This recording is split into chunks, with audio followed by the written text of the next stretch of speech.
Será que os arhats,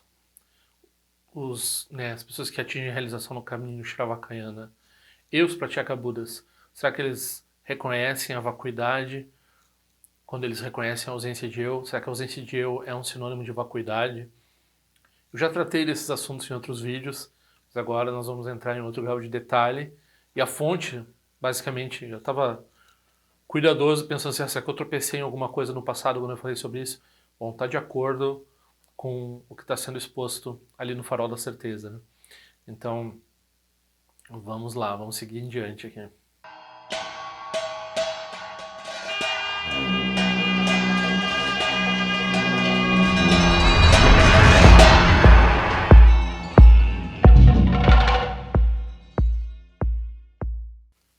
Então, quem quiser pedir os cartões, manda o endereço aqui para esse e-mail. Provavelmente no mês que vem eu vou sair de novo de casa para levar esses cartões no correio para as pessoas que me mandarem o endereço. Isso não tem custo, eu não vendo esses cartões, mas eu aceito uma contribuição, né, para os custos do correio, pelo menos. Então vocês podem fazer essa contribuição por esse link aqui, que tem opções de depósito em conta no Banco do Brasil, em outros bancos e também no PagSeguro e no PayPal. Pode ser qualquer valor essa contribuição para as atividades desse canal, ou se a pessoa vai pedir os cartões, ela pode pedir sem fazer contribuição nenhuma, mas eu indicaria pagar pelo menos a postagem, né, dos cartões para você. Então, muito obrigado. Esse é o 19º vídeo do nosso estudo no Farol da Certeza, o livro do Mipan Rinpoche. Não fuja, não se importe de chegar pela metade, às vezes é assim mesmo, às vezes a gente começa por aqui, começa por ali, depois vai engajando, né, os ensinamentos como um todo. Eu tento explicar de forma que qualquer um que esteja ouvindo consiga se situar de alguma forma ou de outra, né? Sempre é complicado. Complicado para quem está acompanhando e é complicado para quem está chegando de primeira vez. Não é tão diferente assim. Então, essa aqui é a explanação. Nós estamos entrando finalmente na segunda questão difícil. São 7 questões. Então, essa é a segunda. Nós acabamos de resolver se a tradição Nyingma era ou não uma negativa não implicativa, uma negativa absoluta, uma negativa existencial, ou se, como os nossos oponentes querem dizer, a nossa negativa deixava alguma coisa em algum lugar, né? Nossa vacuidade não era tão boa assim. Então nós resolvemos essa questão e agora nós vamos discutir lá o Hinayana, né? Recentemente eu já fiz um vídeo sobre isso, sobre por que o Hinayana, esse termo Hinayana a gente está abandonando ele é um termo muito pejorativo. A tradição Theravada, que muita gente identifica como Hinayana, acaba com razão se sentindo ofendida. Então a gente tem que situar um pouco essa discussão aqui, porque ela tem a ver com o que a gente chama, com as duas formas de Hinayana, que a gente chama de Shravaka, 2 veículos, Shravakayana e o Pratyekabuddhayana, né? O veículo dos ouvintes e o veículo dos Budas solitários, né? Os Budas que se iluminam sem professor e sem sangha, e daí não beneficiam tanto assim os seres, né? Então é uma categoria, tem todo um grau, todo um conjunto de ensinamentos para seres nessa categoria. Assim, o cara está num lugar ermo, não tem ninguém do Dharma para ensinar ele, mas ele tem lembra de algumas coisas assim, daí ele pratica lá e atinge. Mas daí também não beneficia muita gente, porque fica meio que escondido aquilo, ninguém sabe dele, né? Mas são seres realizados, tanto o Shravakayana produz, né, o Arhat, e o Pratyekabuddhayana produz, né, o Pratyekabuddha. Então, essas são duas formas de Hinayana, ok?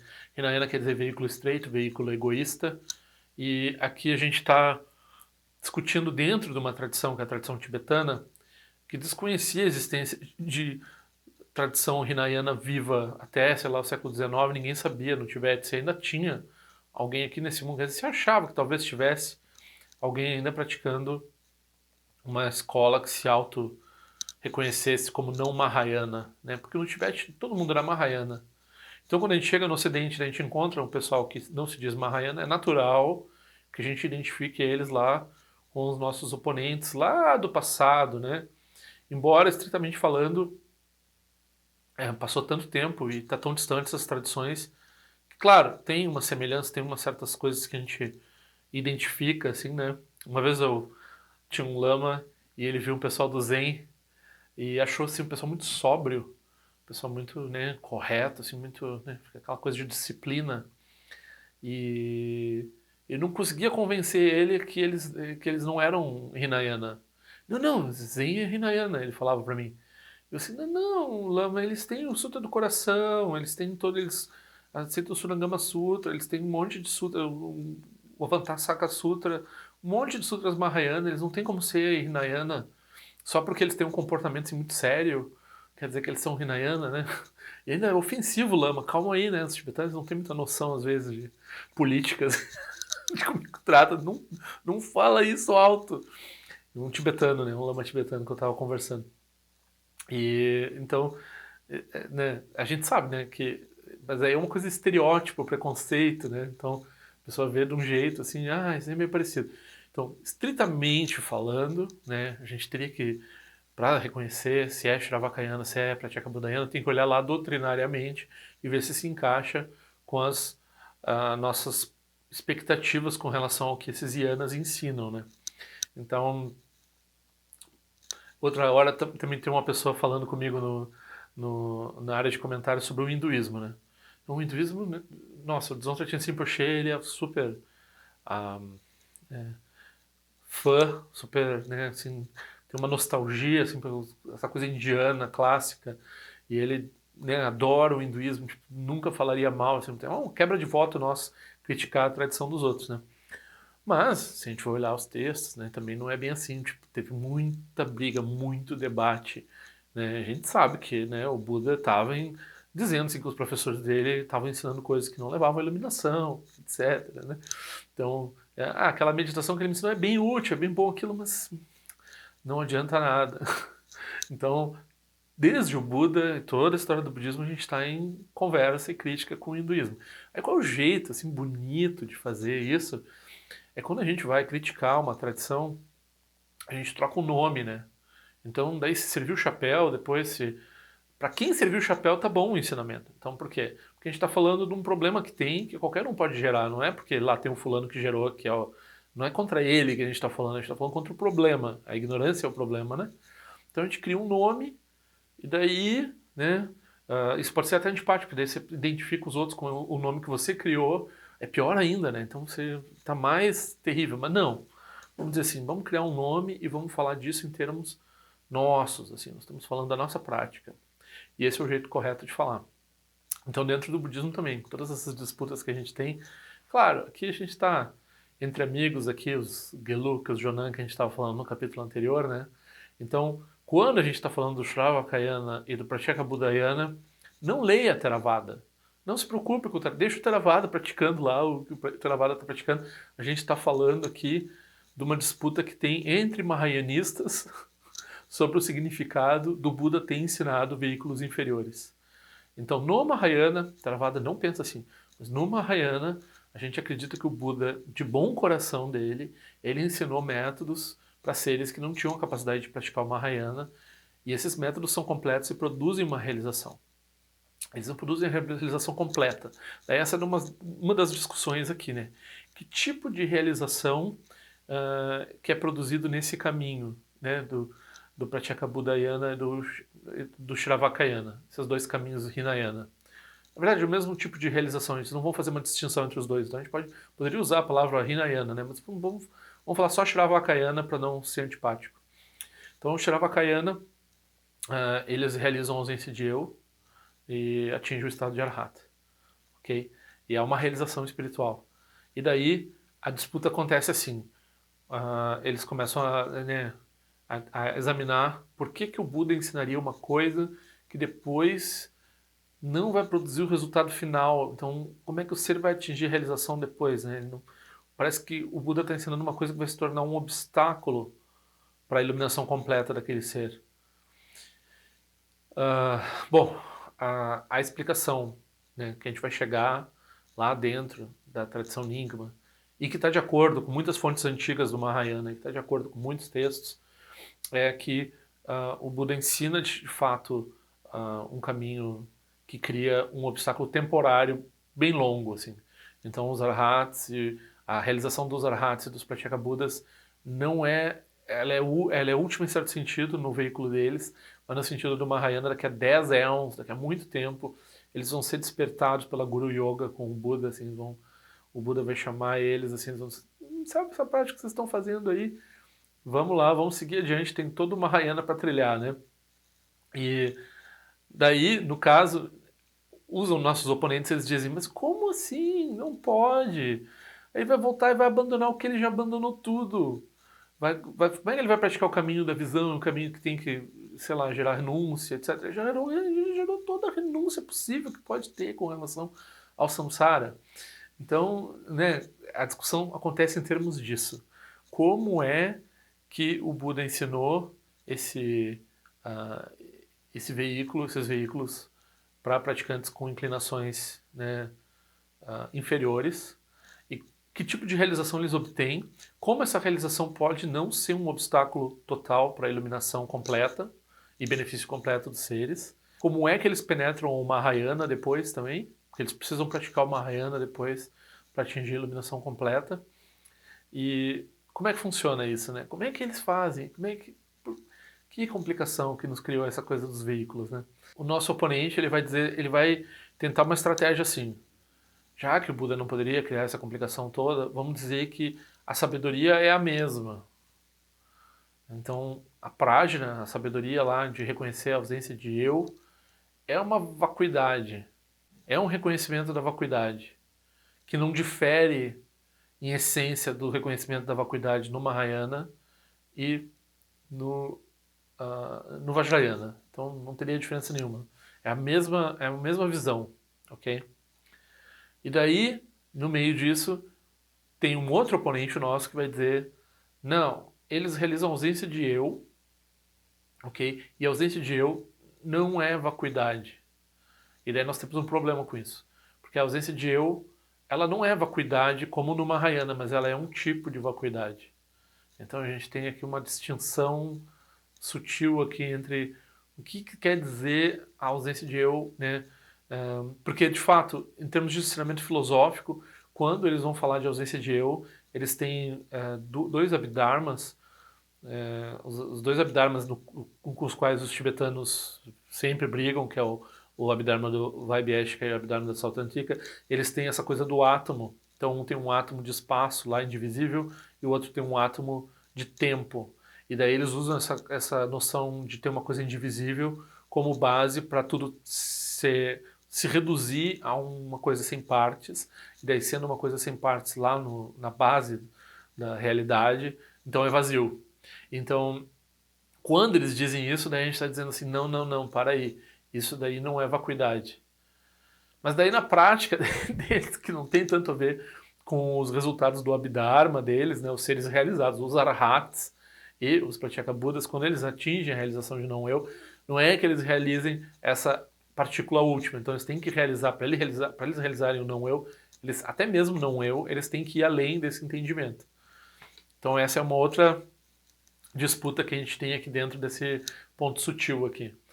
E, enfim, tem essa coisa de tamanho. Então, né, a vacuidade do ser, que o ser atinge a vacuidade, a não existência do eu, em termos da não existência do eu, é como dizer assim, se a pessoa toma um gole, né, esse exemplo está no comentário, se a pessoa toma um gole de água salgada do oceano, não dá para dizer para a pessoa que a pessoa não tomou o oceano.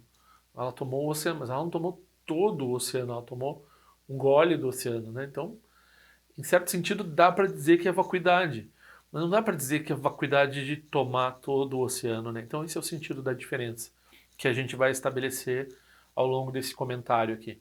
É tortuoso e, mais do que isso, é difícil de entender qual é o propósito de discutir isso, uma vez que aparentemente ninguém no caminho, né, Mahayana lá no Tibete, no Mahayana e no Vajrayana, está interessado em praticar, ou está focado nas práticas do Pratyekabuddhayana e do Shravakayana. Parece uma discussão, ainda mais considerando que não houvesse tradições vivas que a gente pudesse identificar como eles.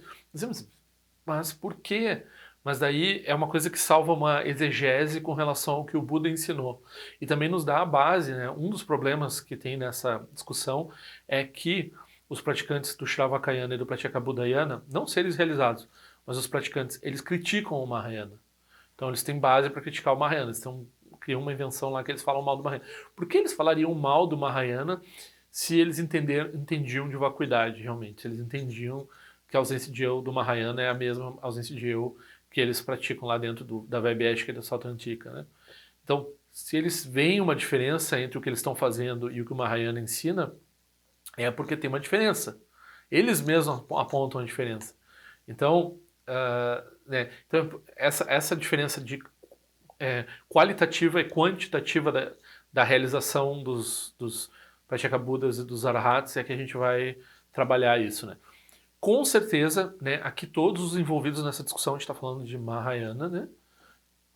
Vajrayana, mais do que isso, no Tibete, todos eles concordam que um Pratyekabuddha e um Shravakayana, um Arhat que atingiu a realização do Shravakayana, não beneficiam os seres tanto como um Buda ou como um Bodhisattva no caminho.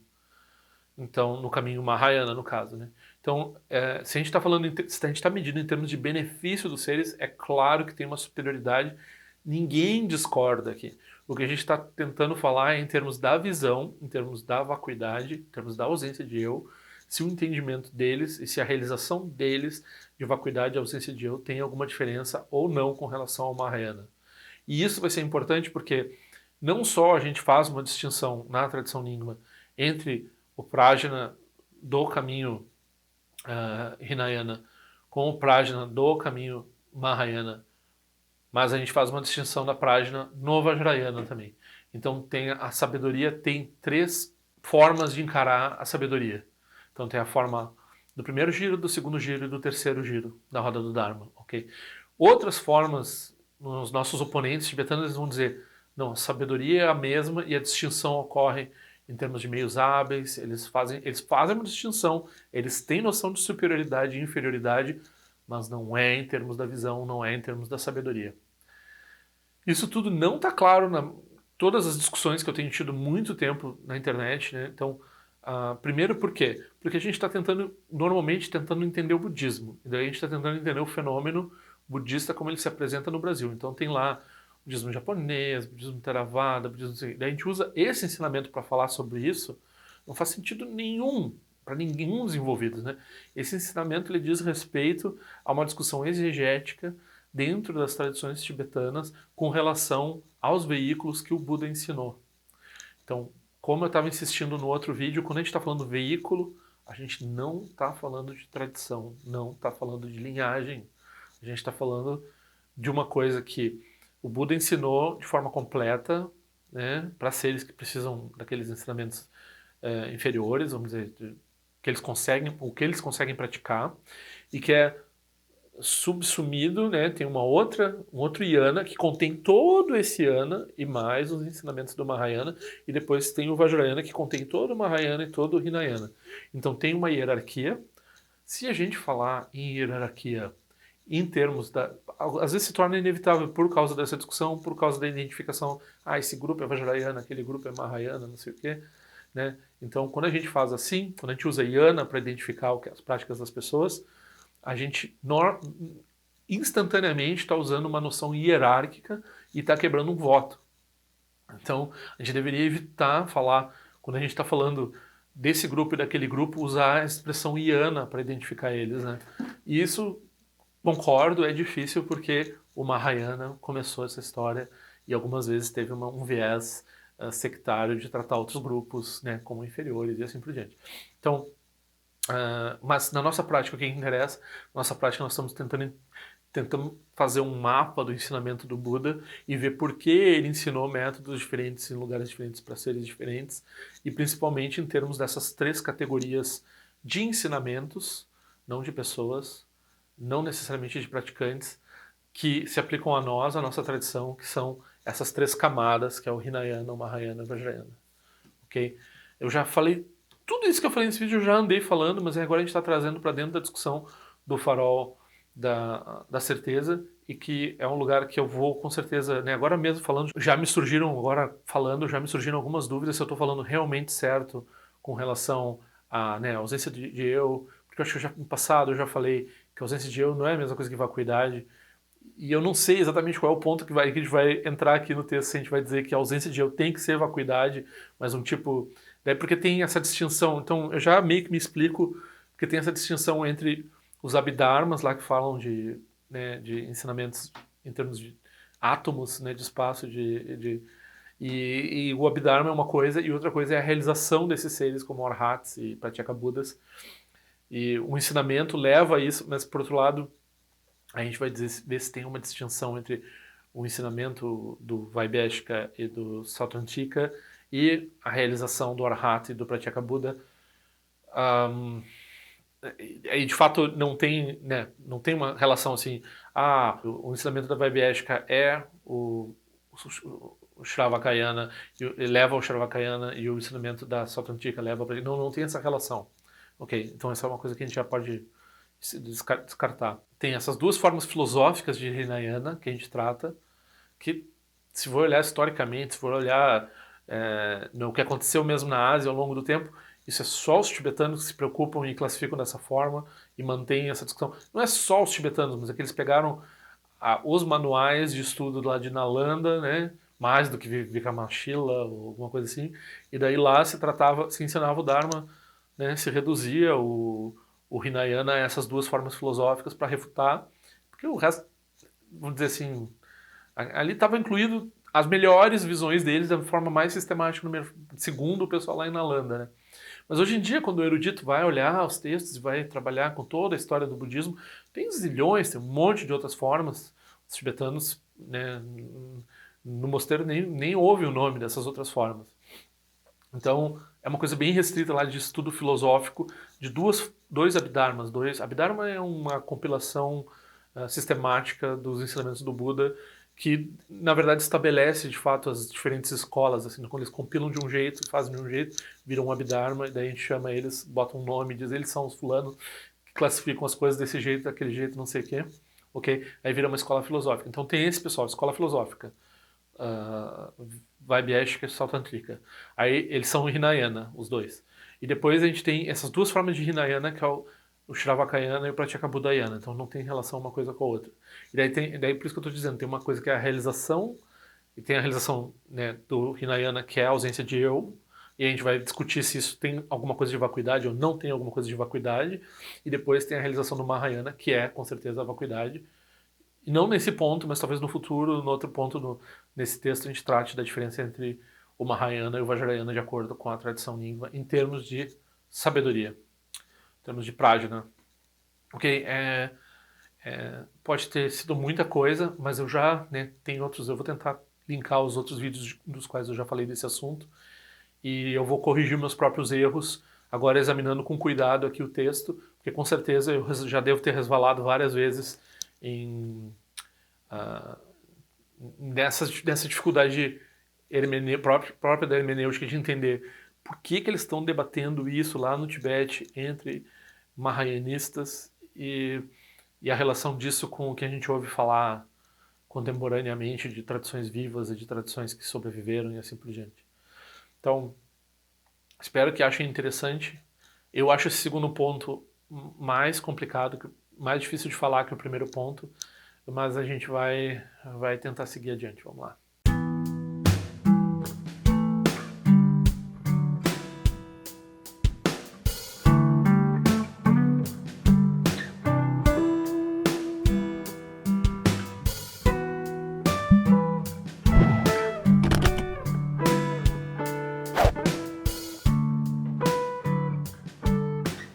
Ei, não esquece de se inscrever no meu canal, é importante para mim. Clica na sinetinha para receber a notificação e se quiser se inscreve no meu boletim informativo de forma que eu ando fazendo, o que eu ando pensando.